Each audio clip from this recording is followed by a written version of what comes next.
됐어요. 됐어요. 공부 열심히 해요. 열심히 해놓은 소리 나오고. 오늘은, 네. 사리자 색불이공, 공불이색, 색적 시공, 공적 시색, 수상행식 역부 역시, 역부 여시, 여기까지 하겠습니다. 사리자여, 색은 공과 다르지 않고, 공은 색과 다르지 않다. 색은 곧 공이요, 공은 곧 색이다. 수상행식도 또한 이와 같다. 이제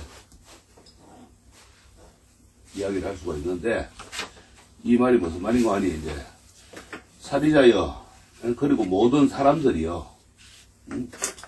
이 몸을 위시한 모든 현상계는 텅 빈 공과 다르지 않다 했어요. 그러니까, 우리 몸을 위시해가지고 이 모든 공간 안에 있는 건 다 텅 비어 있는 거예요. 없다, 이 말이에요. 그 텅 빈 공간 또한, 이 몸, 또 이 현상계와 다르지 않다. 그러니까는, 이 몸, 이 현상계는 그대로 텅 빈 공이고, 텅 빈 공 그대로 이 몸이고, 또 이 몸이, 현상계인 것이다. 이렇게 이야기를 할 수 있습니다. 현상계라고 하는 것은 감각으로 느끼거나 경험할 수 있는 세계. 우리가 이제 그러니까 볼 수 있는 세계를 현상계라고 하는 거예요. 좀 이게, 어렵습니다. 그러니까 잘 들으시기 바랍니다. 그래서, 마음에서 일어나는 온갖 마음의 작용들, 느끼고, 또 생각하고, 그리고 그 생각한 것을 발전시켜가는 일, 모든 인식하는 것, 근본까지도, 또한 텅 빈 공이고, 텅 빈 공 그대로를 마음에서 일어나는 온갖 마음의 작용들 그대로인 것이다. 그러니까는 참 헷갈리죠, 그죠? 이랬다가 저랬다 하니까요. 근데 우리가 모든 일어나는 일이 영원히 있는 게 아니기 때문에 공이라고 하는 거예요. 없어지잖아요. 사라지잖아요. 그러니까는 우리가 모든 마음의 작용도 계속 지속되는 게 아니잖아요. 그게 영원히 있는 게 아니잖아요. 사라지잖아요. 그러니까는 공이라. 이 첫 구절은 이제 사리자는 관세음보살님과 함께 반야신경에 등장하는 대표적인 인물이래요. 관자재보살이 반야바라밀다를 실천하는 주체자고, 사리자는 그 반야바라밀에 대한 설법을 듣는 사람이라. 그러니까는 관자재보살은 그걸 실천하는 사람이고, 그 실천하는 것을 듣는 사람이 사리자다 이 말이에요. 그것은 곧 이제 사리자로 하여금 관자재보살의 차원으로 끌어올리려는 의도가 있는 겁니다. 그러니까 관자재보살이 사리자를 자기처럼 보살의 세계로 끌어올리려고 하는 그러한 이제 의도가 있는 그런 말이다. 그래서 관자재보살의 차원이라는 바로 무엇이냐? 완전한 지혜로 모든 문제가 해결된 경지를 나타내는 것. 그것을 이제 말하는 거예요. 그래서 사리자는 범어로는 사리부트라 이렇게 하고 치자라고 합니다. 치자. 치자는 수리. 그러니까 잘 모든 걸 잘 외우고 잘 한다는 것이다. 그리고 그거를 이제 그대로 그 음을 옮겨 가지고 이제 사리자, 사리불 이렇게 이야기합니다. 이 사리불 존자는 부처님의 10대 제자 중에 한 분이죠. 나갈타국 왕사성 북쪽에 나라촌에서 바라문 가문에서 이제 태어났습니다. 당시에 이 겐지저강 중류지방에는 사문들의 탁월한 지도자가 6명이나 잇따라 출인을 했어요. 이들을 육사외도라 이렇게 합니다. 6분의 스승이지만은 외도, 우리 불교에서는 그 이제 외도라 그러죠. 다른 종교를. 다른 종교의 스승으로 이제 불렀어요. 그래서 이 사리부는 그 육사외도 중에 한 사람인 산자야라고 하는 제자였어요. 그래서 사리부는 아사지라는 그 스가모니 부처님의 그 제자가 탁발을 하면서 지나가는 걸 보고 탁발이 끝나기를 기다려가지고 그에게 질문을 했다고 합니다. 그 서가모니 부처님의 가르침을 전하는 그의 말에 감복해가지고 그 친구 목련존자와 또 산자야 그 제자 250명을 이끌고 서가모니 부처님께 기해서 아주 이제 이 사건으로 인해 가지고 인도에서 서가모니 부처님의 명성이 높아지고 또 그 설법의 길을 기울여서 가르침을 받고자 하는 그러한 기의자가 늘어났다고 전합니다. 주로 이제 이 사리불 전자는 그래서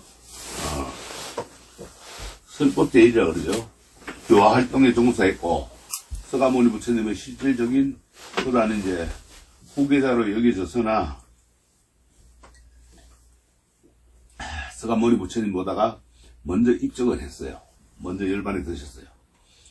그러니까는 이제 그래서 이 흔히들 사리불이라 하기도 하고 또 사리자 이렇게 하기도 합니다. 그래서 여기서는 이제 반야신경에서는 사리자라고 이렇게 합니다. 그래서 사리자는 그냥 막연하게 부처님 제자라서 부르는 것은 아니라 사리자는 이제 부처님의 제자 중에서 지혜가 제일 높은 제자입니다. 그래서 사리자는 직관지가 가장 뛰어난 제자입니다. 경험이나 추리에 의하지 않고 그 직관으로 사물을 인식하고 옳고 그름을 판단하는 그런 능력을 가진 제자가 바로 이제 이 사리불이에요. 그래서 반야신경은 지혜의 말씀이기 때문에 이 지혜 제일의 사리자를 등장시킨 것은 여기에서 이제 경전 중심 내용과 등장인물이 일치되도록 구성되어 있음을 볼 수가 있는 겁니다.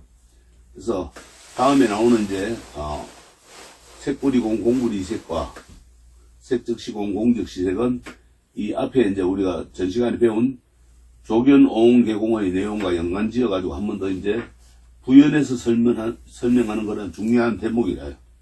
첫 구절인 색불이공 공불이색을 글자 그대로 해석하면은 색은 공과 다르지 않고 공은 색과 다르지 않다 이런 뜻입니다.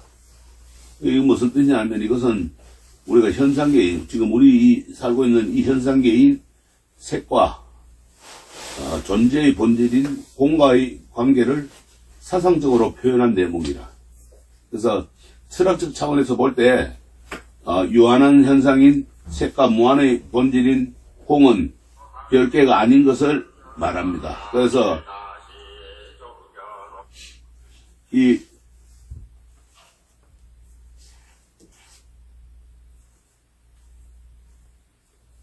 잠시 죄송합니다.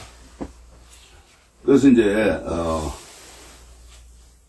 우리가 살고 있는 이 유한한 세상인 현상인과 또 색과 무한의 본질인 공은 별개가 아닌 같은 것이다. 그러니까는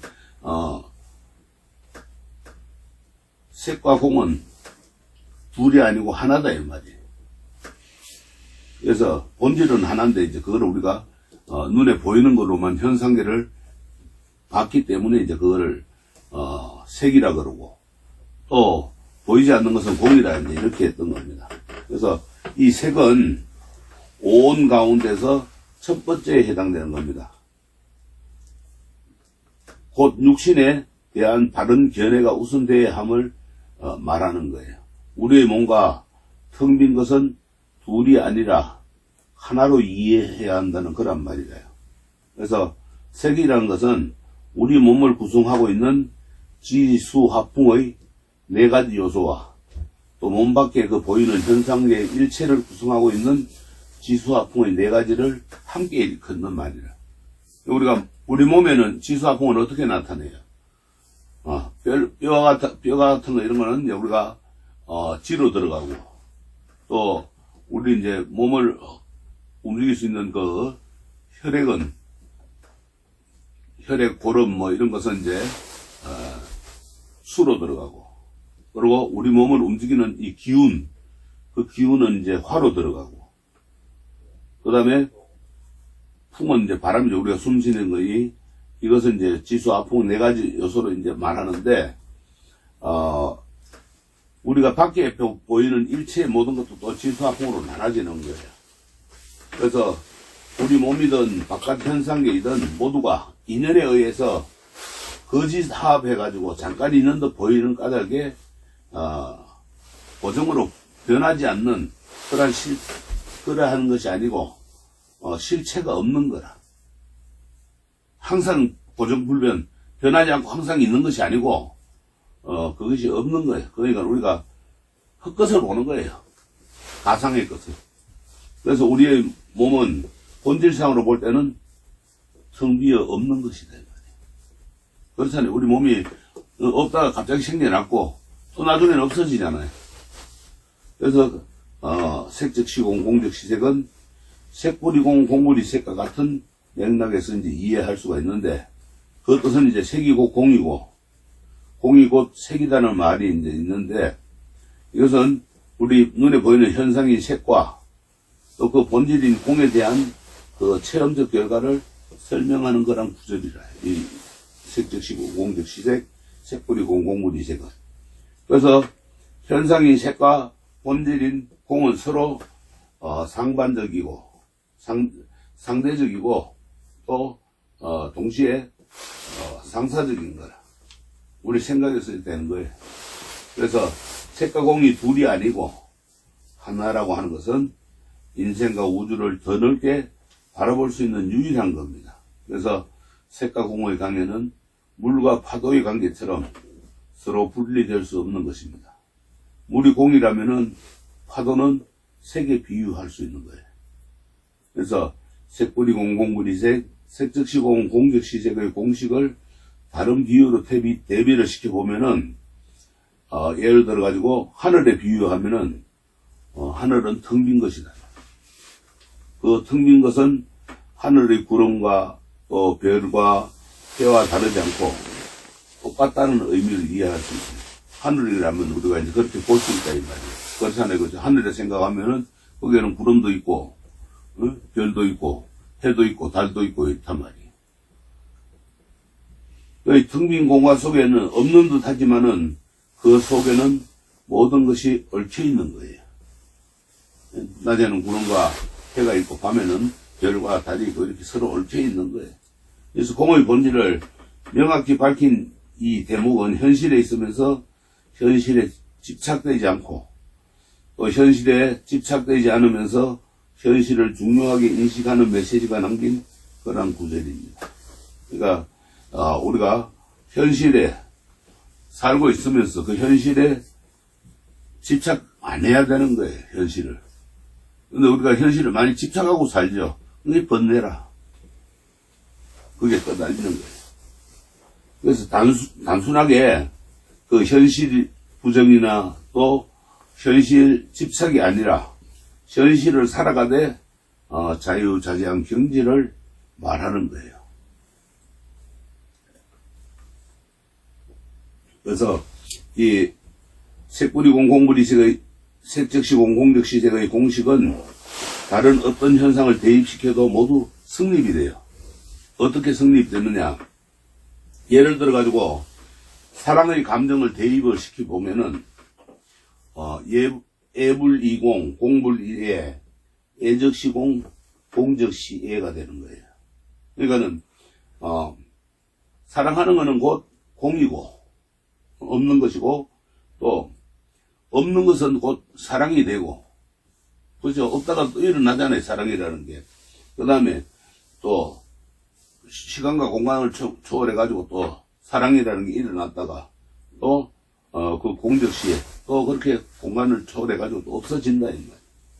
그래서 사랑은 공과 다르지 않고 공은 사랑과 다르지 않다, 이 말이에요. 그래서 사랑은 곧 공이고 공은 사랑이다는 말로 이제 우리가 풀이를 할 수 있는데, 사랑과 공은 결국 하나인 거예요. 그렇잖아요. 항상 사랑이 일어나는 건 아니잖아요. 그렇다고 항상 또 뭐가 돼요? 공한 것이 일어나는 건 있는 건 아니잖아요. 그러니까 있다가도 없고 없다가도 있는데 결국은 없다 이 말이에요. 그래서 그 다음에 이제 일어나는 수상행식 역부여신은 느낌과 생각과 의지작용과 의식도 그와 같이 실체가 없다. 그러니까는 수상행식은 이 오온 가운데 정신적인 네 가지 양식에 해당됩니다. 우리의 육신을 위시해가지고 정신작용 또한 텅 빈 거고, 텅 빈 것 또한 마음의 작용 것이다. 마음의 작용인 겁니다. 그래서 육신을 위해 가지고 위시해서 정신작용은 텅 빈 거잖아요. 정신작용은 없잖아요. 그래서 생각이라는 거는 없다 이 말이에요. 또 그 텅 빈 것 또한 마음의 작용이다. 마음에서 일어나는 거다 이 말이에요.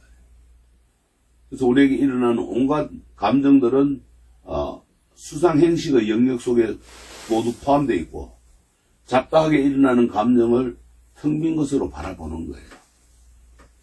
그러니까는 마음에서 일어나는 거, 생각하는 거, 뭐 모든 것이 다 텅 빈 공간인데, 우리 말하는 것도 텅 비어 있잖아요. 결국은 없어지니까, 사라지니까, 그 말하는 게 계속 그 말 한마디 해놓은 게 계속 영혼이 나와가지고 계속 들려야 되는데 없어지잖아요. 그러니까는 이제 그 감정을 이제 텅 빈 걸로 보는 거예요. 이 대목에서 결국 공에 대한 올바른 인식으로 지혜의 눈점을 강조하고 있는 거예요. 지혜가 있음으로 인해서 그걸 모두 다 바라볼 수 있다.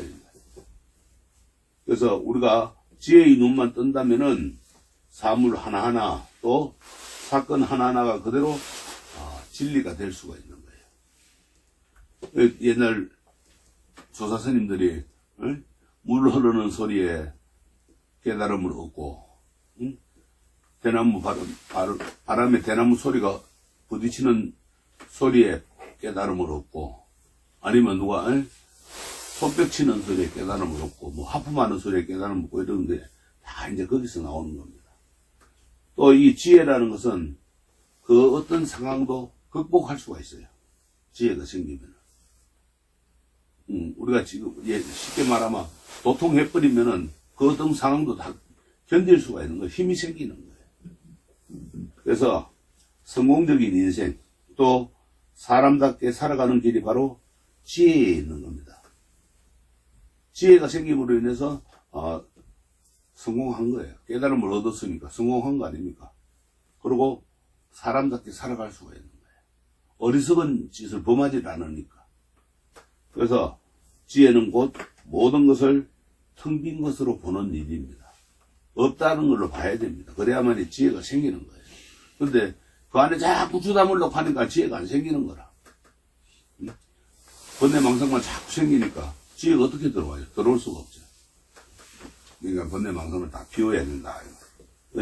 진정한 우리가 행복을 얻고자 한다면은 돈이나 명예를 통해서가 아니라 공의 실체를 파악해가지고 반야의 지혜로서만 가능하다는 것을 잊지 말아야 됩니다. 그래서 그 다음에 이제 사리자 시제법공상 불생불멸 불구부정 부정불감, 이거는 뭔가 하면은 사리자여 이 모든 법의 공합 모양은, 그러니까 사리자 시제법공상 그 다음에 불생불멸 불구부정은 생기지도 않고 소멸하지 않는 것이며, 불구부정은 더럽지도 않고 깨끗하지도 않는 것이다. 부정불감은 불어나지도 않고 줄어들지도 않는 것이다. 그러니까 사리자에게 이제 간세보살님이 사리자에게 이제 이야기합니다. 사리자여, 그리고 모든 사람들이여, 앞서 말한 몸도 마음도 텅 비어 일체는 공한 것이니 여기에서는 새롭게 생기는 일이 있을 수 없고 생기는 일이 없으므로 소멸도 있을 수 없다. 그러므로 더럽다느니 깨끗하다느니 좋다느니 나쁘다느니 이렇게 하는 것도 있을 수 없다. 아예 생기고 소멸하는 법이 없는데 무엇이 불어나고 줄어드는 것이 그런 일이 있겠는가.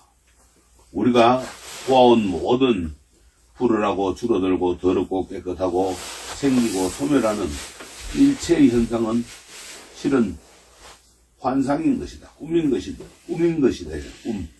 환상. 우리의 진실 생명에게 그런 일은 원래 없는 것이다. 그러니까 우리가 이제 이 반야신경을 공사상이라 그러는데 거의 공이란 말이에요. 없단 말이에요.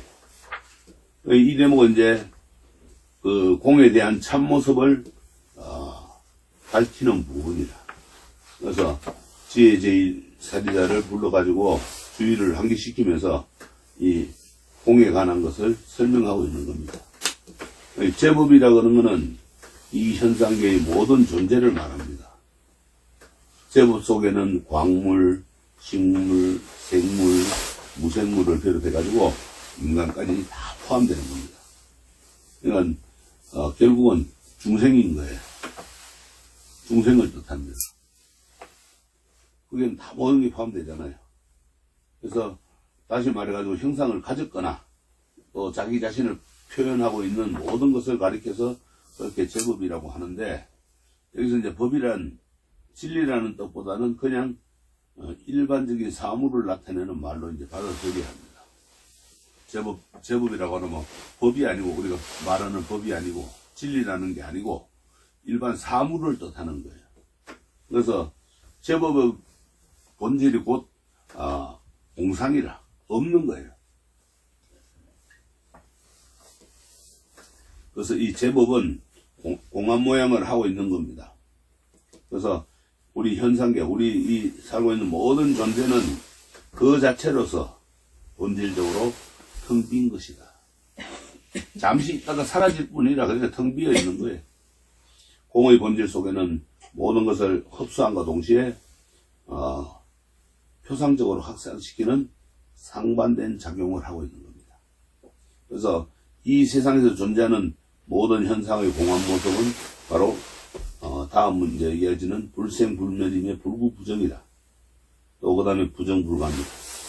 이것은 곧 생도 아니고 멸도 아니고 더러움도 아니고 깨끗한 것도 아니고 더함도 아니고 덜함도 아니고 이렇게 이제 해석을 할 수가 있는데, 여기에 나오는 세 가지 상대 개념은 이 세상의 모든 상대를 대표한다고 할 수 있어요.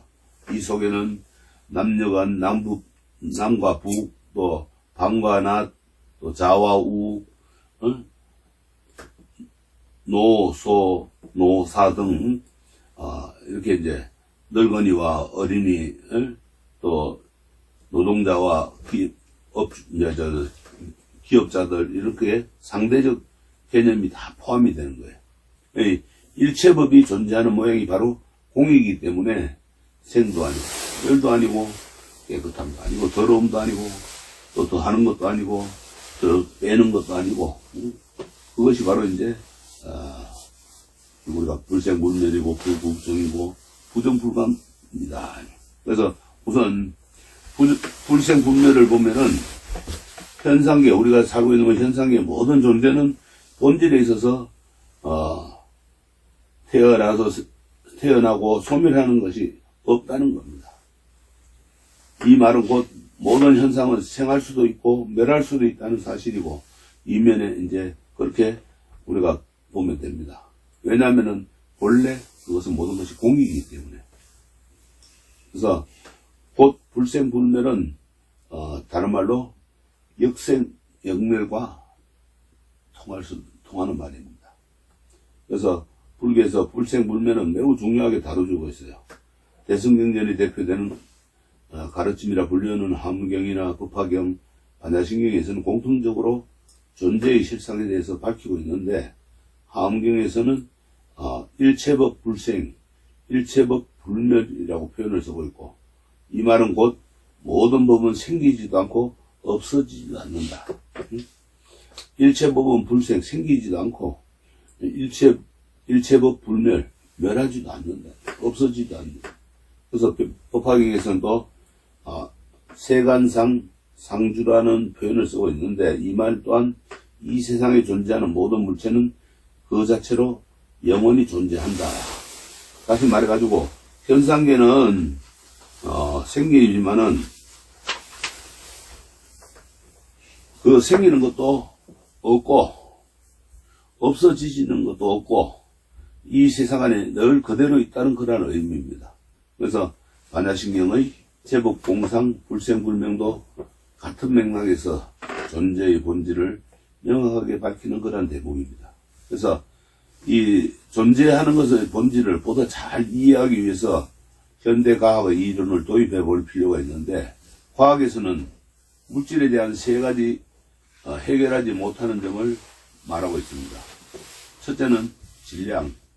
그것은 완전히 없앨 수 없다는 겁니다. 둘째는 어떤 물체라도 그 근원은 알 수 없다는 것. 셋째는 완전히 새로운 물체를 만들지 못한다는 겁니다. 이것이 곧 불교의 공상과 같다 이 말이에요. 생이 서로 상대하는 게 없다 이 말이에요. 제법의 공안 모양이 불생불멸인 것은 과학이 증명했다고 할 수 있는데, 예를 들어 가지고 종이가 있다고 할 때 그것을 태우면은 외형은 달라지죠. 종이를 태우면은 에너지로 변하고 재로 바꿔지지만 완전히 없어지는 건 아니잖아요. 재로 남잖아요. 종이라는 게 완전히 없어지지는 않아요. 재로 남는 거예요. 어떤 모양으로든 우주 공간의 어느 곳에 존재하는 겁니다. 완전히 없어지지 않으니 불멸이다. 그리고 어떤 작은 물질도 새로 만들어낼 수 없으니 불생이다 이 말이에요. 그러니까 불생불멸이라는 거예요. 새로 만들어낼 수도 없고 또 완전히 없어지지도 않기 때문에 불생불멸, 생하지 않고 멸하지도 않는다. 이처럼 온 우주에 존재하는 모든 것은 얽히고 섞여가지고 잠깐 그러한 모습으로 나타났을 뿐이다. 종이 한 장도 완전히 없어지지 못하고 또 새롭게 생기는 것이 아닙니다. 온갖 기계를 동원한다고 해도 종이는 못 없애는 겁니다. 태운다고 해가지고 없어지는 것이 아니죠. 종이를 태운 재는 없애지 못하고 또한 공중에 날아간 에너지는 더 이상 없애지 못하는 겁니다. 날아갔는데 어떻게 없애게요? 없애지 못한다는 거예요. 그래서 불멸이라는 거예요. 또 이 세상에는 그 어떤 것도 새로운 것을 만들지는 못합니다. 아무리 신소재라고 해도 그것은 이미 있던 물질을 화학적 반응으로 배합한 것에 불과한 겁니다. 그래서 불생이다. 이와 같이 이치를 터득하는 일이야말로 괴로움을 해결하는 유일한 방법을 명심해야 하고 또 불구부정도 그런 같은 맥락에서 이해를 해야 됩니다. 구와 정은 더럽다, 깨끗하다 뜻이지만은 그 속에는 좋다, 나쁘다고 하는 선악의 의미도 포함이 되어 있는 겁니다. 그래서 불구부정의 본질은 좋은 것도 아니고 나쁜 것도 아니라 그렇기 때문에 이 불구부정은 좋은 것도 되고 나쁜 것도 될 수 있다는 거예요. 이해가 돼요? 안 돼요? 왜 안 되는가 하면은, 자, 좋은 것은, 나쁜 것도 되고, 또 나쁜 것은 또 좋은 것이 되고, 근데 좋은 것도 아니고, 나쁜 것도 아니다 이랬기 때문에 이해가 안 되죠. 예를 들어 가지고, 하나의 쇠붙이가 있다고 할 때, 그것이 시기가 되면 좋은 것이 되지만은, 무기가 되면은 아주 나쁜 것이 되죠. 그죠? 그러니까 그런 뜻이라. 또 인도에서는 사람들이 타는 차에 소가 함께 타고 갑니다. 근데 소가 타고 가다가 그 차 안에서 분비물을 배설해요. 그럼 우리는 어떻게 생각합니까? 냄새나고 더럽다 그러죠. 그러나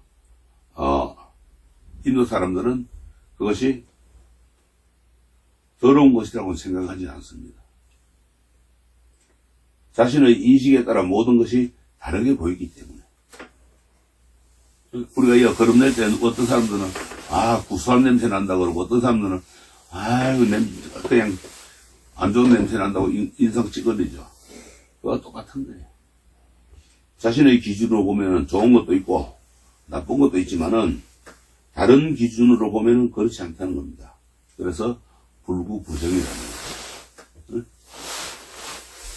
깨끗할 수도 있고 부정할 수도 있다. 그래서 불교에서는 모든 것은 마음이 만들어낸다는 뜻에서 일체유심조라는 표현을 쓰고 있습니다.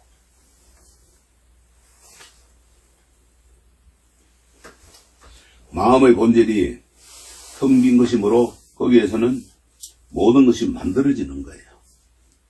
마음속에서 다 만들어낼 수 있잖아요, 우리가. 그래서 일체유심이다. 이 일체유심주가 되는 이유가 바로 존재의 실성이 뭐예요? 공하기 때문에, 없기 때문에 모든 것이 가능한 겁니다. 그게 뭔가 가득 있으면 가능하겠어요? 불가능하겠죠. 없기 때문에 가능하다, 이 말이에요. 그래서 이 부정불감은 더한 것도 아니고 또 덜한 것도 아니다는 그런 뜻도 됩니다. 이 같은 맥락에서 우리가 생각할 수 있는데 부정불감도 본질에 있어서는 그렇게 더한 것도 아니고 덜한 것도 아니기 때문에 더하기도 하고 덜하기도 한다 이 말이에요. 예를 들어 가지고 세상의 저쪽에서 아무리 큰 홍수가 일어나도 지구 전체의 수분 양에는 변함이 있겠어요 없겠어요? 없잖아요. 한쪽에는 가물고 한쪽에는 홍수가 나도 지구 안에 있는 그 수분, 물의 양은 변하지가 않는 거예요. 또 경상도 사람이 전라도로 이주해 간다고 해도 전체로 볼 때는 아무런 변동이 없는 겁니다. 인구가 우리나라 인구가 총 인구가 그렇다고 줄어듭니까? 안 줄어들잖아요. 그래서 불생불멸, 불구부정, 부정불감은 바로 이 물질을 위시해 가지고 우주와 마음의 존재 법칙입니다. 다시 말해가지고 이 제법의 공합 모양이 불생불멸이며 불구부정이고 부정불감입니다. 제법이라는 게 뭐라 그랬어요 아까? 앞에서 그러니까 우리가 볼 수 있는 모든 사물을 현상을 갖다가 제법이라고 그랬죠. 그래서 이 공합 모양이 불생불멸이고 불구부정이며 부정불감인 겁니다. 그래서 태양을 쫓아가 보면 태양만 떴다 하는 것이지 공간은 아무런 변화가 없잖아요. 우리가 아침에 동쪽에서 해가 떠가지고 서쪽으로 해가지고 그게 또 그 다음날 또 떠가지고 공간이 변합니까? 변함이 없잖아요. 공간은 언제나 그대로 존재합니다. 그것이 존재의 그 본질이고 또 더위를 생각할 때도 그것은 존재하는 것이 아니잖아요. 더위라는 게. 인연에 의해 가지고 잠시 더워서 졌을 뿐이지 인연이 다 하면 더위는 사라지고 마는 겁니다. 그래서 본질 그 자체는 텅 빈 것으로 존재하는 겁니다. 또한 마찬가지로 우리의 마음자리 또한 생도 아니고 멸도 아닙니다. 그러니까 있어지는 것도 아니고 없어지는 것도 아니다. 다만 인연에 따라 가지고 그렇게 생하기도 하고 멸하기도 하는 겁니다.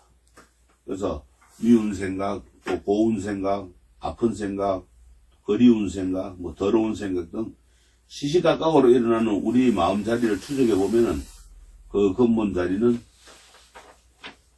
있는 거예요, 없는 거예요? 없는 거죠. 근본 자리는 없잖아요. 잠시 일어났다 없는데 사라지는데 뭐가 있겠어요? 한순간 생각 텅 비어 있는 겁니다. 한순간에 우리가 생각을 일으키지만은 가만히 그 생각의 뿌리를 추적해 들어가면은 도저히 찾을 길이 없는 겁니다. 그 생각의 뿌리는 텅 비어 있는 겁니다. 그래서 찾을 길이 없는 거예요. 우주 저 속으로 다 들어가면은 지구가 안 보이듯이 찾을 길이 없는 거예요. 수행이 부족해서 못 찾는 것이 아니라 근본적으로 없기 때문에 못 찾는 겁니다. 그래서 우리의 마음자리는 텅 빈 모양을 하고 있기 때문에 찾을 수가 없어요. 결국 아무것도 없는 데서 숱하게 생각이 일어나고 없어지는 거예요. 하루 동안 분별하고 인식하고 일어나는 생각의 양을 형상으로 만든다면 아마 엄청날 겁니다. 그러나 생각은 아무런 형체도 뿌리도 없으므로 그것을 만들지는 못하는 거예요. 그것이 곧 이 불생불멸이고 불구부정이고 부정불감입니다. 그래서 마음이라는 게 참으로 불가사의해가지고 얼마든지 생각을 일으키지만은 그 근본은 텅 비어서 우리가 찾을 수가 없는 거예요. 마음만 그런 것이 아니라 모든 제법이 그와 같아가지고 공한 모습을 하고 있는 그런 것이기 때문에 그런 거예요. 우리가 이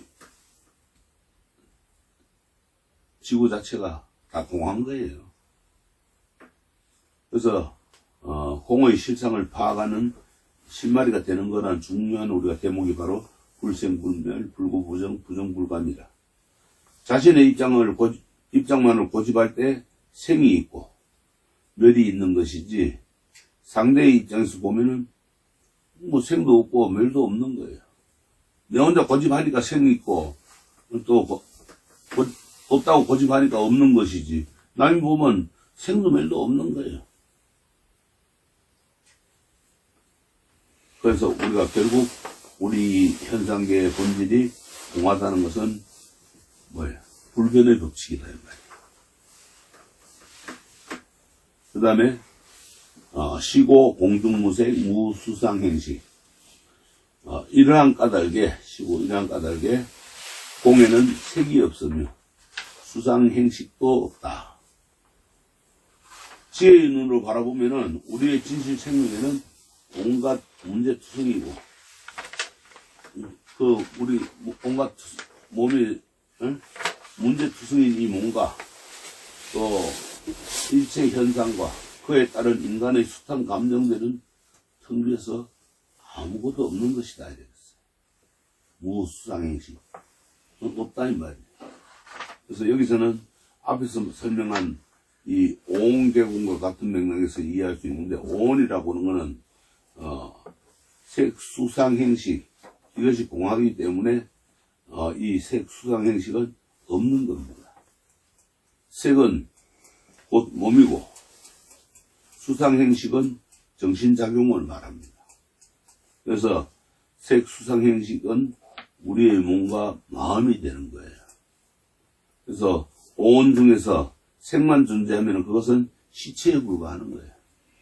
몸뚱아리 보이는 거는 몸밖에 없으니까 그 안에서 다 일어나는 거예요. 또 수상행식의 정신만 존재하면 뭐가 되겠어요? 귀신이 되는 거예요. 정신만 존재하면 그거 귀신이잖아. 몸뚱아리를 없는데 어떻게 해요? 그래서 육체와 정신이 하나로 결합될 때 비로소 완전한 인간이 되는 겁니다.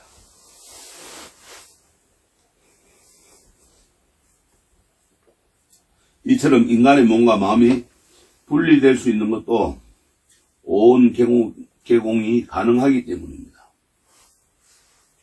불교에서 자기가 없다는 뜻의 무아의 개념도 이 오온 개공이기 때문에 그런 겁니다.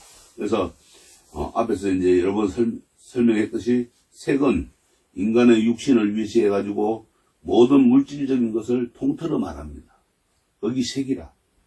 또 수상행식은 일련의 정신작용을 말하는 거예요. 이 오온의 공한 모습을 바로 아는 것이 자기 자신의 본래 모습을 올바로 인식하는 일입니다. 자기 자신이 엄연히 살아서 움직이는데 없다고 하는 것은 공한 모양으로 있기 때문이라는 것을 알아야 돼요. 예를 들어가지고 기차를 타고 가면서 창밖을 보면은 밖에 물체가 끝없이 뒤로 움직이는 것처럼 느껴지죠. 그러나 그것은 그 밖에 몸체가 움직이는 것이 아니라 기차가 움직이는 겁니다. 일종의 착시현상, 착각이라는 거예요. 그와 마찬가지로 우리의 착각, 곧 우리의 업식작용 때문에, 업 때문에 우리의 몸과 마음이 영원히 살아있는 것처럼 보이는 겁니다. 그러나 존재의 모습, 본래 모습은 텅 빈 것이고 그것은 색도 없고 수상행식도 없는 겁니다. 그래서 공 가운데는 색도 없고 수상행식도 없지만은, 그래서 엄연히 인연이 결합되는 순간 색도 될 수 있고 수상행식도 될 수 있는 겁니다. 그래서 우리가 이 색수상행식은 오온, 그것은 모든 것이 우리가 존재 본래의 모습을 텅빈 것이기 때문에 그것이 나오는 거예요. 그래서 이제 무한히 비설신의 무색성량 미촉, 이 인간의 구성요소는 따로 존재하지 않습니다. 아니 비서신의도 없으며 색성량 미촉법도 없다.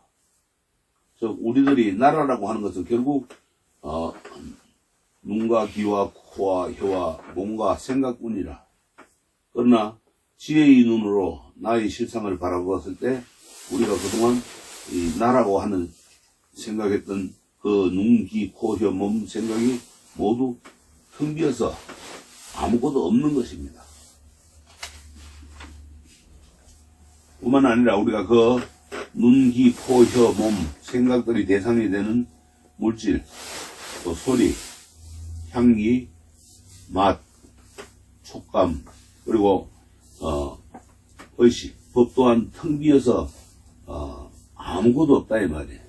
그래서 나의 주관이라고 할 수 있는 이 안이 비설신의가 없는데 그 객관적인 대상, 눈으로는 보고 귀로는 듣고 또 코로는 향을 냄새를 맡고 또 혀로는 맛을 알고 또 몸으로는 촉감을 느끼고 의로는 법. 그러니까 우리가 이것이 어디에 있는 게야? 모두가 텅 비어서 아무것도 없으면 너무나도 밝은 이치라. 그렇잖아요. 여기서 우리가 불교의 근본 교리에 해당하는 이 육권과 육경에 대한 부정인데 먼저 육권과 육경에 대한 이해가 있어야 됩니다. 이 육권은 6가지 주관적인 인식작용을 말합니다. 그것은 곧 아니 비설신의입니다. 즉 눈과 귀와 코와 혀와 몸과 생각, 마음작용 이렇게 말하고 육경은 6가지 인식의 대상인 객관을 말합니다. 그것은 곧 색, 모든 걸 보는 것, 그 다음에 모든 소리를 듣는 것, 성, 그 다음에 모든 냄새를 맡는 것, 향, 그 다음에 모든 맛을 느끼는 것, 미, 그 다음에 모든 촉감을 느끼는 것, 촉, 그 다음에 생각, 법, 이걸 가리키는 거예요. 그래서 육권이 있으므로 육경이 존재하는 거예요. 육권이 없으면은 육경이 존재할 수가 없고, 이 육권에 의해 가지고 외부로부터 사물을 받아들이는데 이 육권의 대상으로서 육경이 있는 겁니다. 이것은 다시 말해가지고 육권인 눈, 귀, 코, 혀, 몸, 생각의 6가지를 통해 가지고 눈의 대상인 물질, 귀의 대상인 소리, 코의 대상인 냄새, 혀의 대상인 맛, 몸의 대상인 촉감, 생각의 대상인 일체 법을 말하는 겁니다. 그래서 빛과 소리와 냄새와 맛과 촉감과 지각하는 6가지 작용은 앞의 육권이 있어야만 비록 성립이 되는 겁니다. 그래서 육권과 육경을 합해가지고 뭐라 하느냐 12처라고 이렇게 합니다. 이것은 곧 눈을 통해 가지고 형체와 빛깔을 보고, 귀를 통해서 소리를 듣고, 코를 통해서 냄새를 맡고, 혀를 통해서 맛을 느끼고, 몸을 통해서는 촉감을 느끼고, 의식을 통해서는 지각하는 일을 하는 겁니다. 그래서 12처를 통해서 생존을 영위하는 겁니다. 이 중에서 하나라도 없으면 어떻게 돼요? 바보가 되죠. 육권의 주관적인 인식 능력과 육경의 객관적인 인식 대상이 만나서 하나의 현상을 이루는 것이 바로 이제 12처라고 하는데, 이 육권과 육경이 만나지 않으면은 아무것도 우리가 인식을 할 수가 없어요. 눈이 없다면 볼 수 없고, 귀가 없다면 들을 수 없고, 코가 없다면 냄새를 맡을 수 없고, 혀가 없다면 맛을 느낄 수 없고, 몸이 없다면 감촉을 할 수가 없고, 또 의지가 없다면 생각할 수 있는 게 없다 이 말이에요. 결국 우리는 12처의 굴레 속에서 움직이고 있는 겁니다. 그래서 반야신경에서는 12처가 없다고 말하고 있습니다. 왜냐하면 공이기 때문에. 그것도 없다는 거예요. 공은 불생불멸이기 때문에 12처가 따로 존재하는 거 아닙니다. 반야바라미를 실천하는 것에는 육권과 육경, 즉 12처까지 없는 겁니다. 이처럼 불교 철학에서는 모든 존재를 개별적 구성요소로 분석하고 그것을 다시 결합해 가지고 하나의 현상으로 나타내고 있는 겁니다. 이들 구성요소와 현상들을 어떤 흐름을 형성합니다. 마치 거대한 광산에서 여러가지 서로 다른 금속을 빼내듯이 인간의 구성요소를 철두철미하게 분석하는 것이 바로 이제 12처입니다. 그 다음에 이제 우리가 인식작용이라고 하는 것은 본래 없는 거예요. 무한계 내지 무의식계.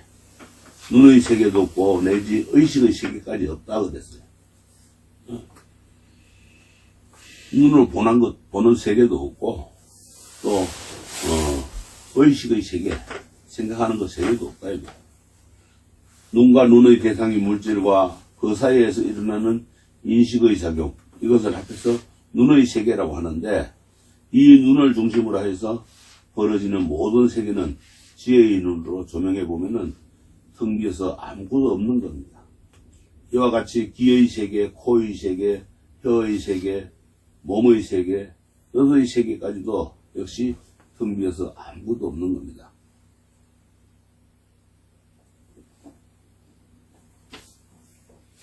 여기서 이제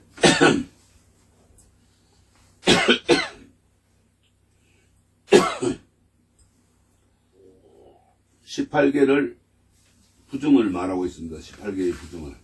18개는 앞의 6경과 6권, 즉 12처의 육식이 합해진 겁니다. 그거를 18개라고 하는데, 6권과 6경은 앞에서 우리가 이제 이야기를 했지만, 육식은 이 6권과 육식 사이에서 도출되는 그러한 인식작용.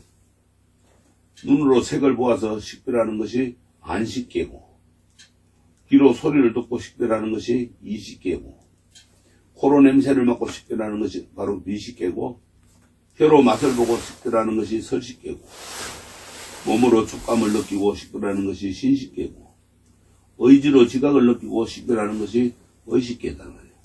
그래서 육식은 하나의 의식 현상이 있는 겁니다.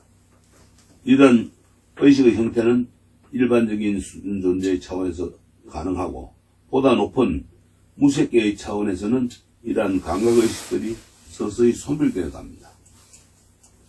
본문에서 우리가 무한계 내지 무의식계라고 하는 것은 이 18개를 줄여서 한 말이에요. 그리고 내지라는 말 속에는 안계와 의식계를 뺀 나머지 16가지가 생략되어 있다는 겁니다. 즉, 불교에서는 색, 수상, 행식의 오온과 6권, 6경을 합한 12처와 또 6권, 6경, 육식을 합한 18개를 삼가라고 이렇게 하는데, 과거와 미래를 포함한 현재의 모든 사람들이 누구나 이 삼과설의 복잡한 심리적인 과정을 거칩니다. 공의 세계는 이 18개가 본래 없다고 역설하고 있고, 존재의 본질이 공이기 때문에 18개가 본래 없다는 거라는 겁니다. 이 말을 바꿔 이해하면은 원래 모든 것이 공이기 때문에 18개는 형상이 일어나고 있는 겁니다. 그래서 육식에서 좀 더 깊이 들어가면은 제7식과 제8식까지 이해할 수 있습니다. 제7식은 앞의 육식과 제8식의 중간 단계이고, 또 보다 중요한 것이 바로 이 제8식인데, 제8식은 갈무리 한다는 뜻의 장식이라고 불립니다. 혹은 없어지지 않는다고 해가지고 문멸식이라 그럽니다. 그래서 제8식은 6권과 6경, 육식에 의해 가지고 분석되어 온 온갖 것들이 갈무리 되어 가지고 저장되는 겁니다. 저장되는 것이 바로 제8식이다. 그래서 제8식은 속마음, 잠재의식, 무의식, 또 심청의식 등으로 이제 우리가 불립니다. 그와 반대로 육식은 보고, 듣고, 그것이 포면에 나타나는 것, 겉마음, 표청의식이라 이렇게 합니다. 그래서 우리가 보고, 듣고, 맛보고, 냄새 맡고, 의식하는 일체의 것은 하나의 종자가 되어서 모두 이 제8식에 심어지는 거예요. 그래서 깊이 그냥 남아가지고 자꾸 되풀이가 되는 거예요. 그러다가 어떤 계기로 제8식까지 충격이 전해지면은 거기서 싹이 터가지고 어떻게 돼요? 감정이 표출되죠. 밖으로 나와버리죠. 응? 그러면은 어떻게 돼요? 몸 같은 게, 응? 몸은 어떻게 돼? 화풀이를 하게 되면은 때리기도 하고 차기도 하고 그러겠죠. 그와 같이 그와 반대로 이제 우리가 보고 듣고 맛보고 냄새 맡고 의식한 일체의 것은 이 하나의 종자가 돼가지고 모두 팔식에 심어지고 또 이 팔식에 심어진 것이 우리가 이제 기억하고 작업하고 훈련하고 연습하는 등의 일을 되풀이하는 동안에 모든 것은 제8식에 이제 쌓이는 겁니다.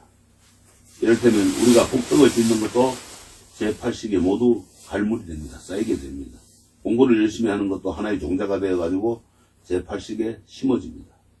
나쁜 습관도 제8식에 갈물이 되기 때문에 자꾸 그 일이 반복되게 살아나는 거예요. 그래서 나쁜 습관을 고치기가 아주 어려운 겁니다. 좋은 종자를 심어 놓으면 좋은 싹이 나듯이 좋은 습관을 길들이면 그것이 자기 것이 됩니다. 그래서 우리가 재밌는 영화 한 편을 볼 때는 아무런 잡념 없이 빨려 들어가기 때문에 그대로 제8식에 박혀버리는 겁니다. 그래서 영화의 한 장면을 놓치지 않고 기억해내는 거예요.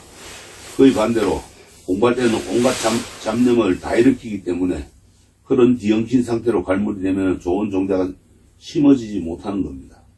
정신이 밝은 상태에서 행한 일이 기억이 잘 되는 이유가 바로 그 때문인 거예요. 그래서 좋은 것을 분석하는 일이 중요합니다. 자꾸 연습을 할 때 좋은 연습을 해야 되는 거예요. 좋은 것은 익숙해질 때 분석할 필요가 있어요.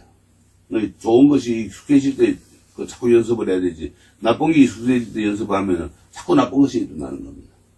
아는 것도 자꾸 듣고 보고 공부하다 보면은 그것이 이제 혼섭이 되어가지고 제8식의 좋은 종자로 우리가 남아있는 겁니다.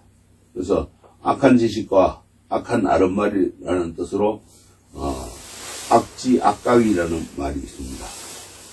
세속적인 잡다한 지식에만 치우쳐 있는 것을 이르는 말인데 우리는 이것저것 불필요한 지식으로 제8식을 가득 채우는 경우가 많아요. 그렇게 되면은 종자를 갈무리할 틈이 없어지는 겁니다. 그래서 이 제8식을 다른 말로는 아뢰 야식이라 그래요. 아뢰. 우리가 이 제8식을 일반적으로 말하는 대뇌가 아니고 대뇌는 인식을 발동시키는 조건이 되는 겁니다. 그렇기 때문에 제8식에 좋은 것을 갈무리해야만이 대뇌를 통해 가지고 좋은 것이 싹 나올 수 있는 거예요. 제8식을 갈무리된 것이 다시 나타나는 것을 현행이라 이렇게 합니다. 정도의 차이가 있지만은 이 아레야식은 즉 제8식에 갈무리되어 있는 것을 현행해내지 못하는 것도 엄밀히 말해서 내손상이라고 볼 수가 있는 거예요. 기억을 못 해낼 때도 어릴 때는 제8식에 심어진 종자가 거의 벽지에 가깝기 때문에 뭐든지 잘 기억을 합니다. 다시 말해가지고 하나의 종자가 심어지면은 먹물을 씹듯 선명하게 되는데 나이가 들수록 기억이 잘 안 되는 것은 이 제8식이 가득 차 있기 때문에 그런 거예요. 마치 글씨가 가득 차 있는 신문지에는 그 위에다 무엇을 쏘놔도 우리가 선명하게 떠오르지 않는 것 같소. 그래서 혼섭을 통해 가지고 여러 번 반복하다 보면은 보다 분명히 심어질 수가 있습니다. 제8식에 심어진 종자를 기억으로 되살아나지 않더라도 업이 돼 가지고 이 제8식 속에 모두 모아집니다. 그렇기 때문에 복을 짓거나 참선을 하거나 수행을 통해 가지고 지혜를 닦아 놓으면은 언젠가는 마음의 본질을 깨닫게 되는 겁니다. 그래서 제8식과 육식의 경계선은 명확하게 그어져 있는 것이 아닙니다. 하나로 연결되어 있습니다. 이 육식, 즉 표청의식이라고 하는 것은 제8식, 즉 심청의식에 비하면은 빙산의 일각에 지나지 않는 겁니다. 우리가 그냥 겉으로 보고 넘기는 거하고 생각을 탁 해놓는 거하고 다르다 이 말이에요. 그래서 심청의식 속에 있는 것은 자기 것으로 활용하는 사람은 무한한 힘을 발휘할 수 있어요. 그 힘은 기도나 참선, 수행을 통해 가지고 개발이 가능합니다. 보통 사람은 육식의 장유에 거치는 수가 많습니다. 그러나 수행력이 높은 사람은 이 잠재의식에 내재된 힘을 끌어내어가지고 자기의 것으로 만드는 겁니다. 예, 그래서 우리가 신구의 이 삼업을 통해 가지고 이루어진 모든 것은 전부 제8식에 모여지기 때문에 함부로 행동해서는 안 되는 겁니다. 그것이 엄청난 업장이 되기 때문에 그런 거예요. 그래서 제8식은 우리가 육신을 버릴 때도 없어지지 않고 다음 생까지 연결이 됩니다. 그래서 우리가 태어나자마자 본능대로 움직일 수 있는 것도 전생의 업이 그렇게 갈무리 되어 있기 때문에 그런 거예요. 그래서 어떤 사람이 거림에 천부적인 소질이 있다고 하는 것도 전생부터 익혀온 것이 제8식에 갈무리 되었다가 현행하는 겁니다. 다시 일어나는 거예요. 다음 생에 자신이 하고 싶은 게 있다면은 지금부터 열심히 연습해 놓을 필요가 있는 겁니다. 생각만 가지고는 아무것도 될 수가 없는 겁니다.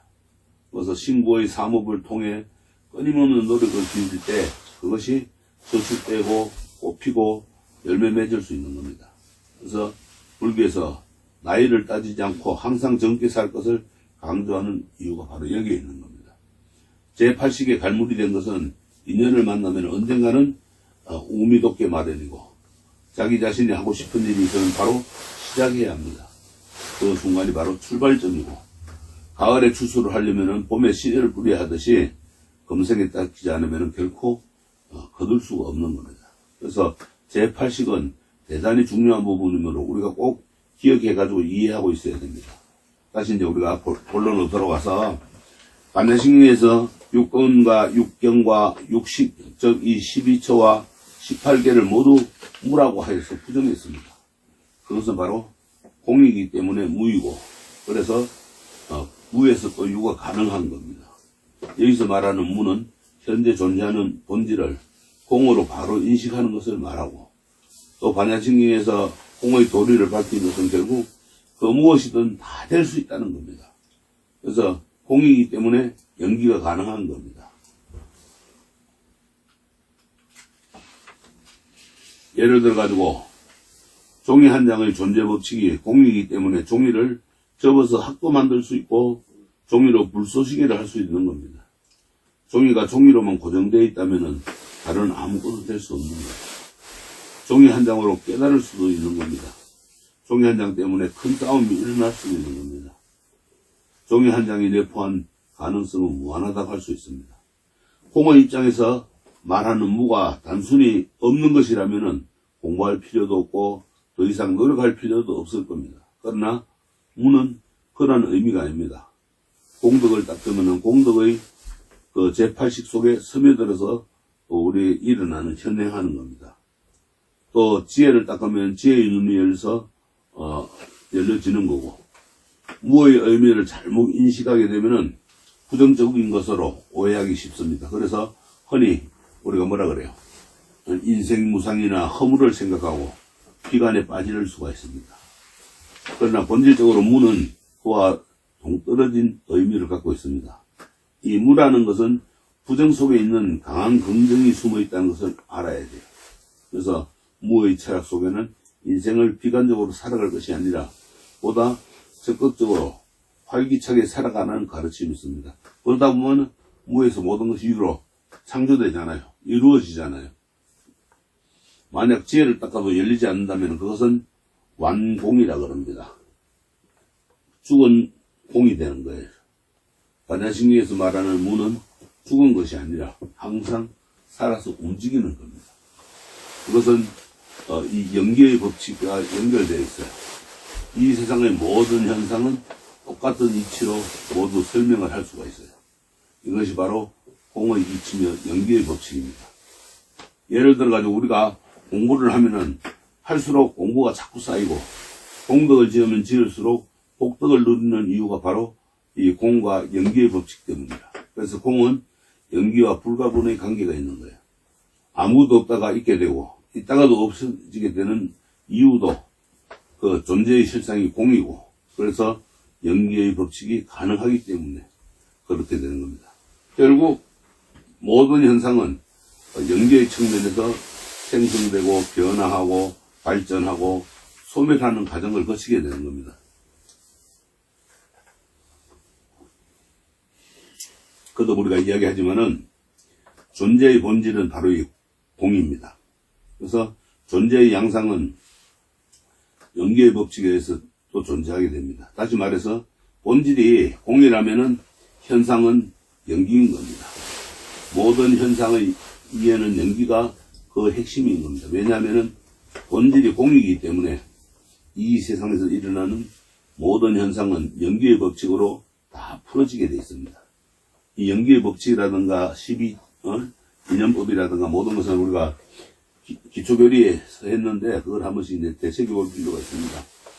그래서 연기와 공에 대한 이해는 이 현상과 본질이라는 두 가지 측면을 동시에 이행할 때 우리가 비로소 완전할 수 있는 겁니다. 불교에서 무라는 표현을 잘 쓰는 이유가 바로 거기에 있는 겁니다. 공의 이치에서 보면은 지금 현재의 상태에서 더욱 발전할 수도 있지만 그 반대로 잘못하면 더욱 나빠질 수도 있는 겁니다.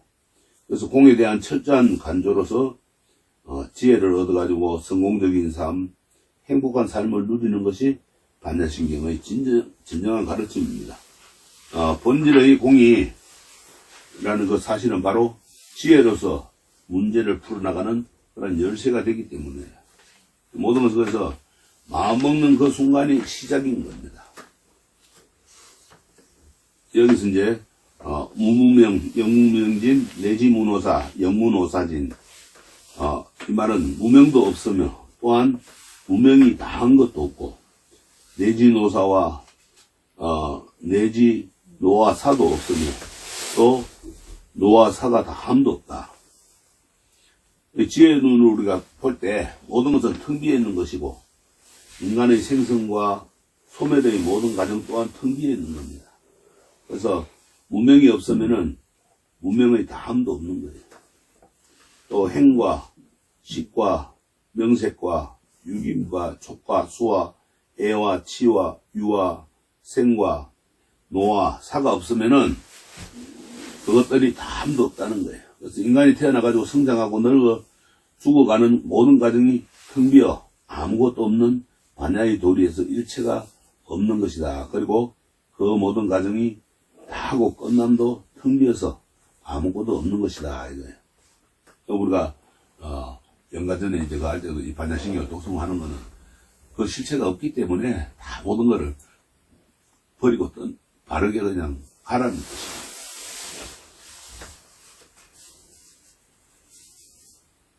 그래서 이제 이 부분에서 이제 12연기에 대한 것을 부정하고 있는데 이 12연기는 자기 자신에 대한 인연의 법칙을 분석해 놓은 겁니다.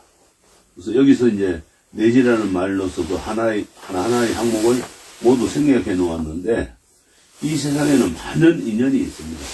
그 가운데서도 자기 자신에 대한 것이 가장 중심이 되는 겁니다. 우주 또한 자기 자신을 통해 있는 것이고 이 우주의 주인은 곧 자기 자신인 겁니다. 그래서 자기 자신의 인연으로부터 모든 인연이 성립되는 것에서 12인연은 중요한 겁니다. 그래서 인간에 대한 생성, 태어나는 거, 또 살아가는 거, 그 발전하고 소멸의 연결고리를 우리가 12가지로 나타내는 것이 바로 이제 12인연인데 이것은 곧 자신의 존재를 밝히는 중요한 대목이 됩니다. 그래서 12인연은 자기 자신의 전체 삶을 그려놓은 하나의 그림에 해당되는 겁니다. 그래서 부처님께서는 이 12인연을 관찰함으로써 깨달음을 이루었어요. 부처님께서 6년 고행을 마치고 다시 명상에 들어갔을 때 그 명상 내용이 바로 이 12인연법이었습니다. 그래서 인간의 생로병사가 출가의 동기였다면은 12인연은 생사해탈의 동기가 된 겁니다. 그러니까 생로병사, 태어나고 늙고 죽고 병들고 죽는 것을 고민을 하다가 출가를 했잖아요. 사대문을 나갔을 때, 문 밖을 나갔을 때 생로병사를 다 겪었잖아요. 그래가서 출가를 하는데, 출가를 해가지고 공부를 하다 보니까, 생사해탈하는 문제가 남은 거라. 낳고 죽는 그걸, 어떻게 해야 내가 벗어날 수 있을까? 그게 이제 12인연법이라. 이 12인연은 태어나기 전부터 태어나서 일어나는 과정과 살다가 죽고 또 죽은 후의 상태를 12가지로 분류한 겁니다. 다시 말해가지고 우리의 삶은 12단계로 탄생과 죽음을 반복하고 있다는 것을 말할 수 있는 겁니다. 그래서 12인연은 구체적으로 우리가 뭐냐? 무명, 행, 식, 명색, 유깁, 촉, 수, 애, 치, 유, 생, 노사 이렇게 12가지인데 이것을 다시 말해가지고 3세 양정인과라고 합니다. 3세 양정인과는 과거, 현재, 미래를 상태로 이제 설명할 수가 있어요. 무명과 이 행의 두 가지는 과거 이인이 됩니다. 그 원인에는 식과 명색과 유깁과 촉과 수의 5가지가 생겨나요. 그러니까는 무명과 행에서 그렇게 5가지가 생겨나는데 이 5가지를 현재 오과라 그래요. 그러니까는 무명하고 행은 과거의 2가지고 2가지 인연이 되고 인과가 되고 또 식과 명색과 유깁과 촉과 수 이 5가지는 현재 오과라고 하고 즉 전생의 2가지 원인에 의해 가지고 현생의 5가지 결과가 생기는 겁니다. 다음으로 이제 애, 치, 유 이 3가지는 현재 3인이 됩니다. 현생의 이 3가지가 씨앗이 돼가지고 미래의 결과를 낳게 되는 겁니다. 그것이 바로 생과 노사입니다. 그러니까 태어나는 것과 늙는 것과 죽는 거예요. 이 12년은 마치 둥근 고리처럼 서로 연결돼가지고 서로가 서로에게 연속적으로 반응을 하고 계속 돌고 있는 겁니다. 이를테면은 서로 영향을 주고받는 상호작용을 하는 겁니다. 그래서 12인연은 인간의 생사 비밀과 나아가서 우주의 근원적인 순환법을 가르치고 있습니다. 그래서 구체적인 12인연의 내용을 보면은 첫째, 무명은 말 그대로 어두움입니다.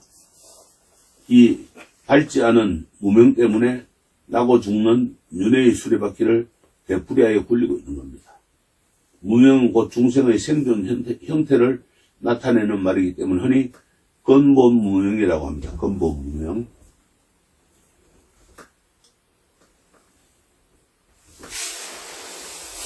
또 우리의 번뇌의 망상과 근원이 미혹 때문에 일어난다고 해서 무지무명이라 그럽니다.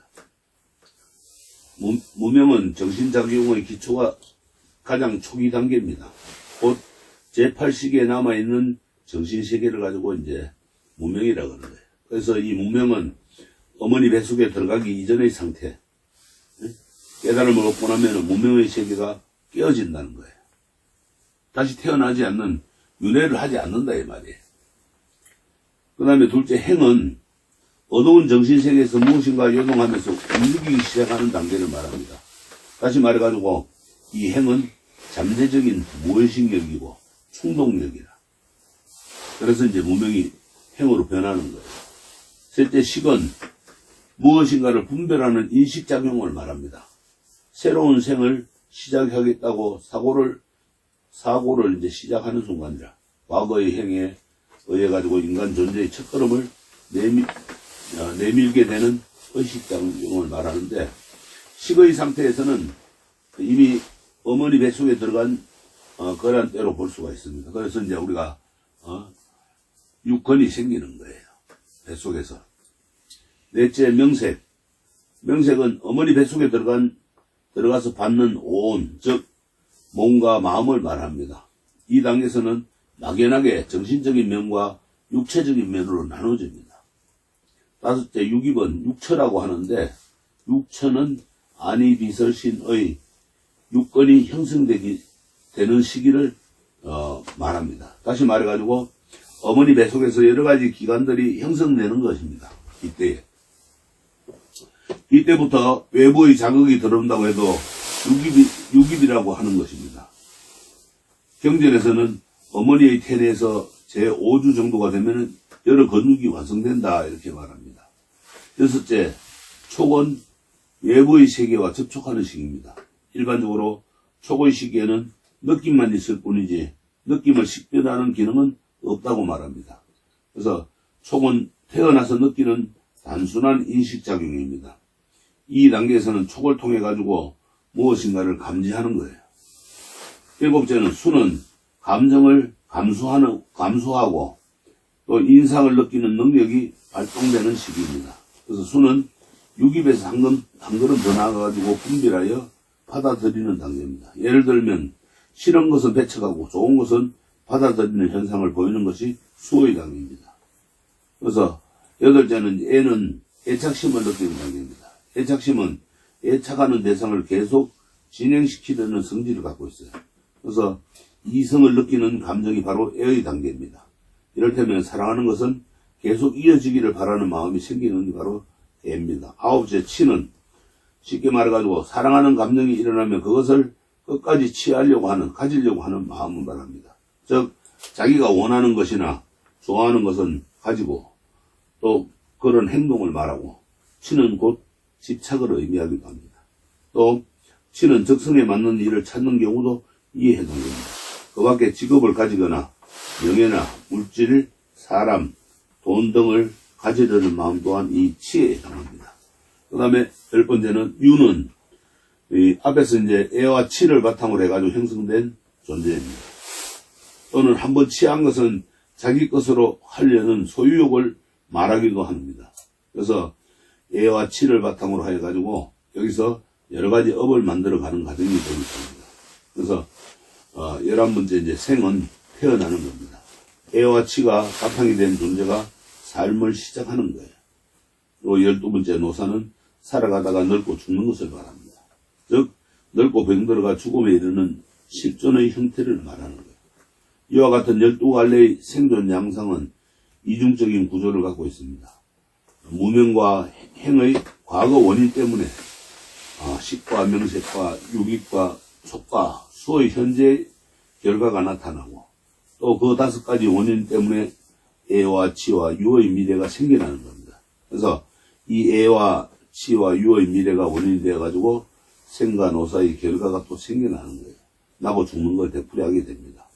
죽음 후의 육신은 지수화풍의 4대로 변하고 영혼만 남게 됩니다. 이것이 바로 새로운 생을 시작하기 전 단계가 되는 겁니다. 우리가 죽고 나면 이제 주문신이라 해가지고 49일 동안 다음 생을 받아가기 전의 세계, 그걸 말하는 거예요. 그래서 이제 바로 이제 생을 시작하기 전 단계가 되는 거예요. 죽음은 깊은 잠과 같은 형태와 유사합니다. 깊은 잠에 드는 것 같아. 영혼은 깊은 잠 속에 있다가 다시 움직임을 시작하는 거예요. 제8식에 잠재되어 있는 무명이 본능을 충족시키기 위해 인연 있는 곳을 찾아 움직이는 겁니다. 인연 따라가는 거예요. 그래서 이제 다음 생을. 업지어는 업식이 있는 동안 우리는 끊임없이 윤회를 되풀이합니다. 때때로 살아있는 동안 어떠한 곳에 너무 집착하게 되면 영혼만 남게 되는 것이 아니라 곧바로 물질화 되는 경우도 있어요. 그리고 평소에 이 애와 치, 유의 업을 잘 지어야 됩니다.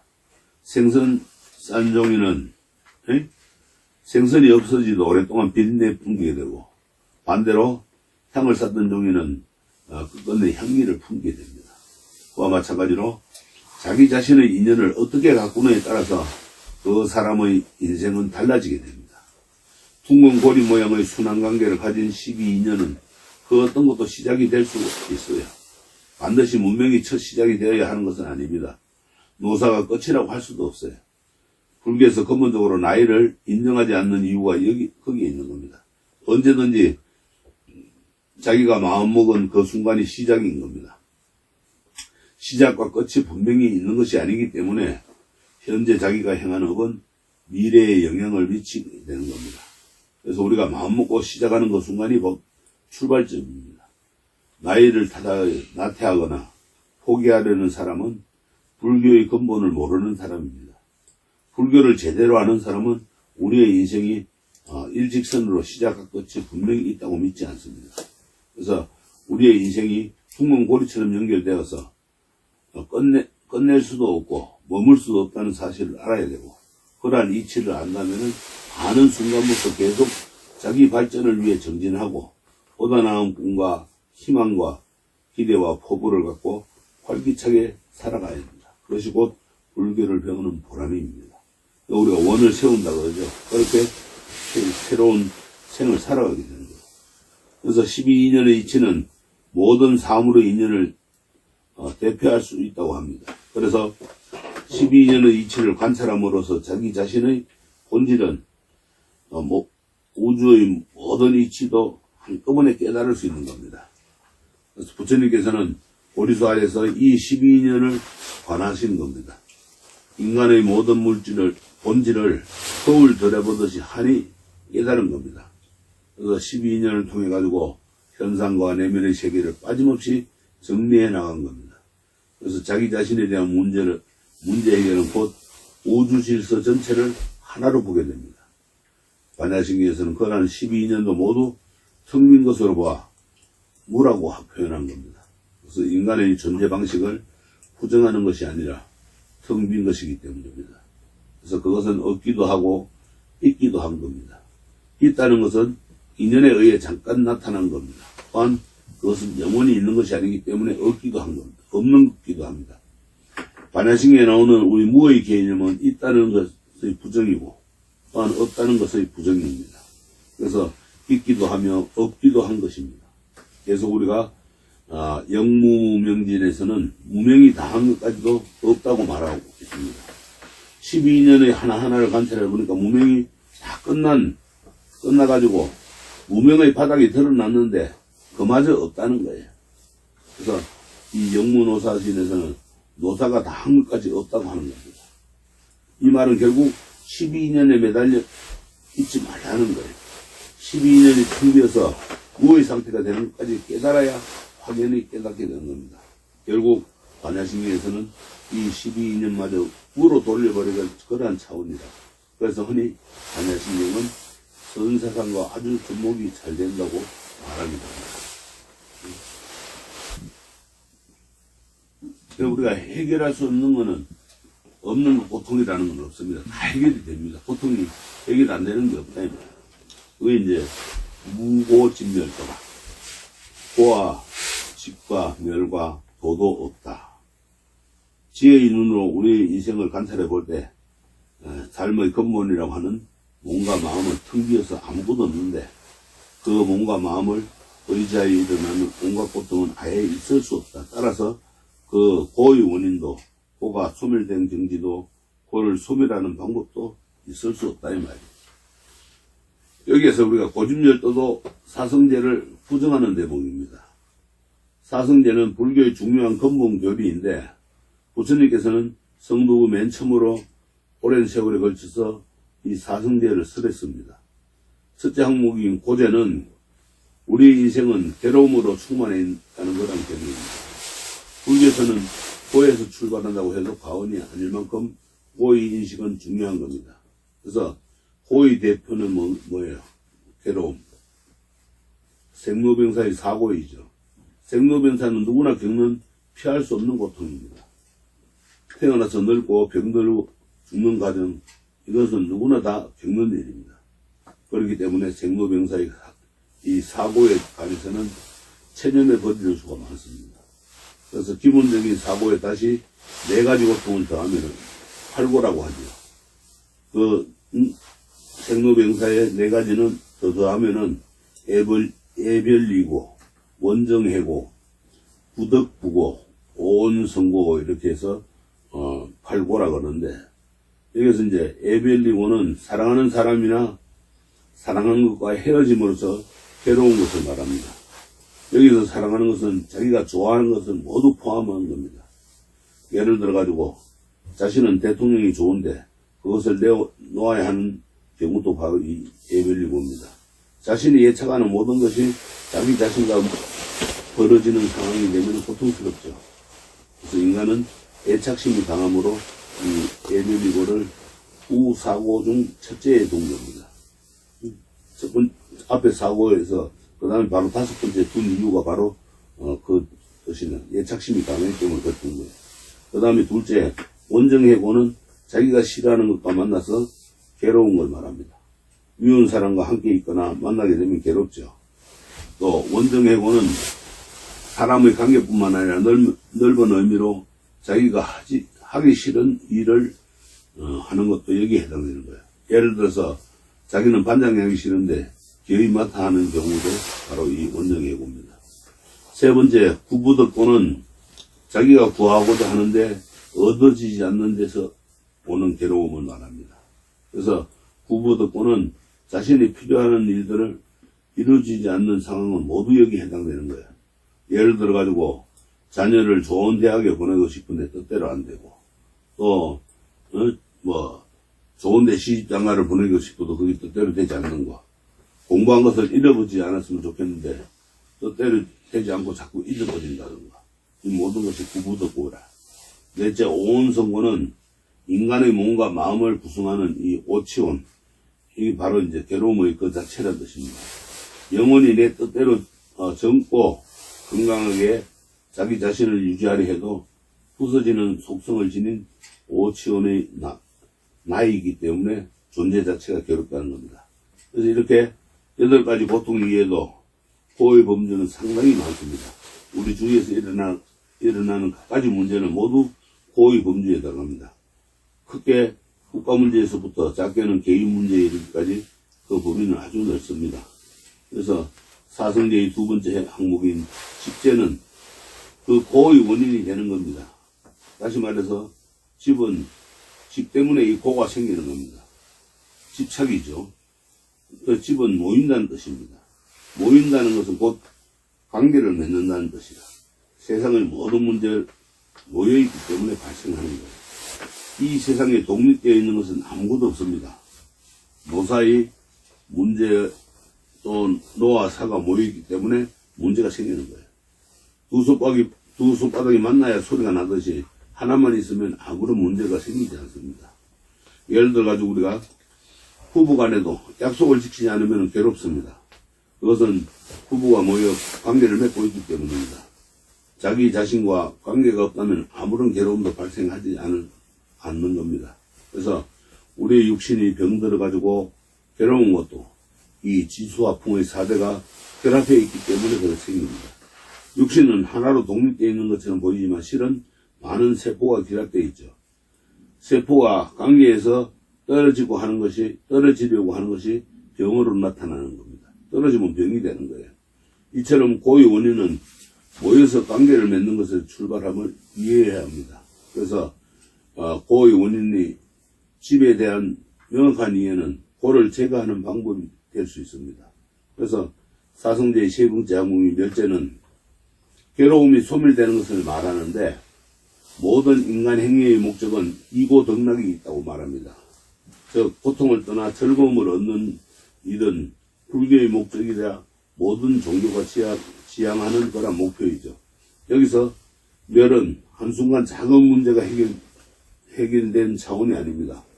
탐진치 삼독이 완전히 소멸된 상태를 말하는데 사성제의 네 번째 항목인 도제는 괴로움을 소멸하는 방법을 말합니다. 구체적으로 그 방법으로는 8정도가 있고 이 8가지를 실천함으로써 괴로움을 제거하게 됩니다. 8정도는 정견, 정사, 정어, 정업, 정명, 정정, 정진, 정정진, 또 정념, 정정, 이렇게 8가지로 나옵니다. 첫째, 정견은 바른 소견, 존재의 실상을 바로 꿰뚫어 보는 그런 것을 말합니다. 올바로 보는 것은 문제의 해결 출발점이 되기 때문에 상당히 중요합니다. 바로 보는 게. 둘째, 정사는 바른 생각이라. 정견이 이루어지면 거기에서 바르게 생각을 할 수가 있습니다. 바른 사유가 되는 거예요. 그 다음에 셋째, 정언은 바른 언어입니다. 올바른 말은 사업 중에서 부업을 짓는 것과 연관되어서 아주 중요한 항목입니다. 넷째, 정업은 바른 행위라. 여기에서 바른 행위는 신구의 사업을 통한 바른 업을 짓는 걸 말합니다. 다섯째, 정명은 바른 생업입니다. 다시 말해서 생명을 유지하는 데 필요한 바른 수단을 말합니다. 욕심내지는 않아야 되겠죠. 여섯째, 정정진은 바른 정진입니다. 바른 정진은 곧 바른 수행을 말합니다. 우리가 기도를 하거나 참선을 하더라도 바르게 행할 때 얻는 소득이 큰 겁니다. 그래서 한 가지를 하더라도 올바른 방법으로 행하는 것이 상당히 중요합니다. 7번째 정념은 바른 기억입니다. 이 앞에서 나온 정사와는 성격이 좀 다릅니다. 여기서 정념은 부처님 말씀을 올바로 기억하고 전하는 것을 말하는데, 진리의 가르침에 바르게 기억해서 전하는 것은 대단히 중요한 겁니다. 그 다음에 바른 생각이죠. 바른 기억을 해야 됩니다. 8번째 정정은 바른 명상입니다. 그래서 정정은 올바른 삼매를 말합니다.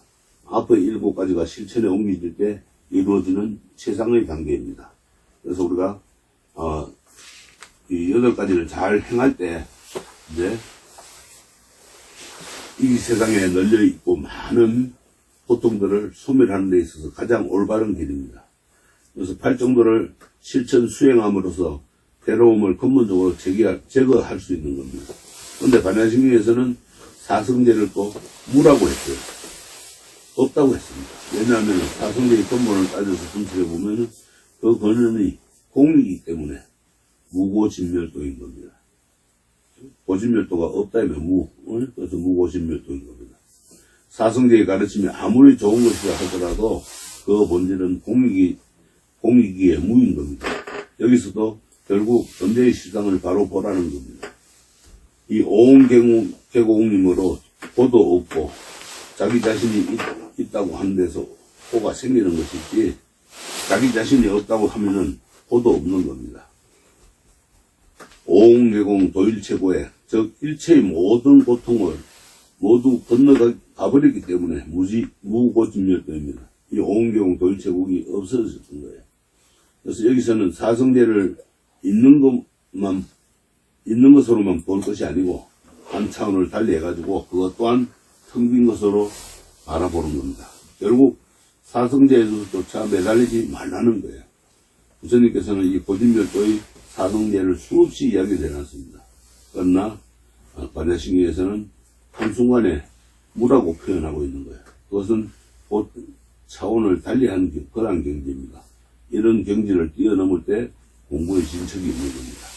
우리가 달을 보더라도 어릴 때 보는 것과 청년 시절에 보는 것과 노인이 됐을 때 보는 것 다르듯이 같은 대상이지만 차원을 달리한 견해가 있습니다. 왜냐하면 존재의 실상이 곧 공이기 때문입니다. 그래서 사성제의 견해도 서론에서 우리가 언급한 것처럼 유와 무, 성 이런 입장에서 생각해 볼 수 있습니다. 유의 입장은 그대로 고진멸도가 있다는 견해이고, 그러나 무의 입장은 무고진멸도가 되고, 또한 성의 차원에서는 성품, 또 성의 차원에서는 고성제, 집성제, 멸성제, 도성제가 됩니다. 다시 말해서 그 그대로가 성스러운 진리라는 거예요. 그래서 반야심경에서는 이 공의 이치는 부정을 넘어가지고 부정을 말하고 있습니다. 부정을 넘은 부정을 말하는데, 이 부정의 부정은 다시 강한 긍정이 되는 거예요. 그렇죠? 반야심경의 핵심은 바로 여기에 있는 겁니다. 물을 통해 가지고 강한 긍정을 읽을 수 있어야 됩니다. 그래야 우리가 꿈을 빼는 순간에 모든 건 사라지는 거예요. 이게 이제 무지영무득이라. 지혜도 없고 또한 어둠도 없는 거예요. 지혜의 안목으로 인생과 세상을 보았을 때 텅 비어서 아무것도 없다고 해가지고 지혜란 어떤 고정된 실체가 있는 것으로 간다면 큰 잘못입니다. 그리고 지혜를 통해 가지고 무엇인가 얻을 것이 있다고 여기는 것도 큰 잘못입니다. 그래서 지혜마저 없고 얻을 것마저 없는 것이 진실입니다. 반야심경에서는 지혜의 가르침입니다. 이 앞에서 12년도 없고 사성제도 없다는 이치를 가르치고, 여기서는 인식의 주체가 되는 지혜도 없고 인식되는 실체가 얻어진도 없다고 선언하고 있습니다. 지금까지 온 개공리라 해가지고 인식의 주체적인 자기 자신의 존재가 텅 빈 것으로 보아하는 겁니다. 그렇기 때문에 여기서는 깨달음을 성취하는 데 있어서 필요불가결한 지혜인 직관지마저 부정하는 겁니다. 직접 우리가 거기에 바라보는 그다음 지혜마저 부정하는 거예요. 우리가 잠 속에서 잠을 자는 그 꿈 속에서 아무리 훌륭한 꿈을 꾼다고 해도 꿈을 깨는 순간 다 사라져 버리죠. 그와 마찬가지로 깨달음을 향한 세상의 열쇠가 되는 것이 지혜마저도 의식의 잠을 깨는 순간 저 깨달음의 문이 열리는 순간에 모두 사라져 버리는 겁니다. 그래서 무지인 겁니다. 지혜가 없는 겁니다. 또한 지혜로서 얻어지는 바가 굉장히 큰 것처럼 생각하는 그것마저 부정해 버리는 겁니다. 그래서 무덕이라 이렇게 합니다. 불교에서는 완성이 없습니다. 끝이 없습니다. 완성된 상태에서 얻어지는 것마저 부정하는 순간을 가르치고 있습니다. 참으로 깊이 들어가면은 얻는 것마저 없는 순간이 되는 겁니다. 그것이 곧 무덕입니다. 반야신경에서 말하는 마음은 곧 얻을 바가 없는 마음입니다.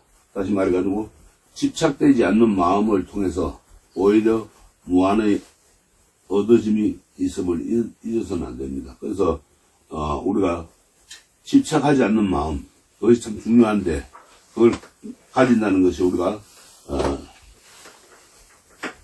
무한한 연습, 분섭이라고 그러는데 그거를 노력하는 거에서 생기는 거예요. 그래야만 이 무의 경지에 도달하게 되고 무가 어떤 뜻인지를 알 수 있는 거예요. 무슨 뜻이 혼동됩니까? 그럼 이제 다음 시간에 나머지 이제 우리가 마지막에 선적을 한번 더 살펴볼 필요가 있겠습니다. 그래서 반야, 지혜는 어떻게 나타나는가? 그게 이제 하도록 하겠습니다. 자, 넘어가십시오. 네,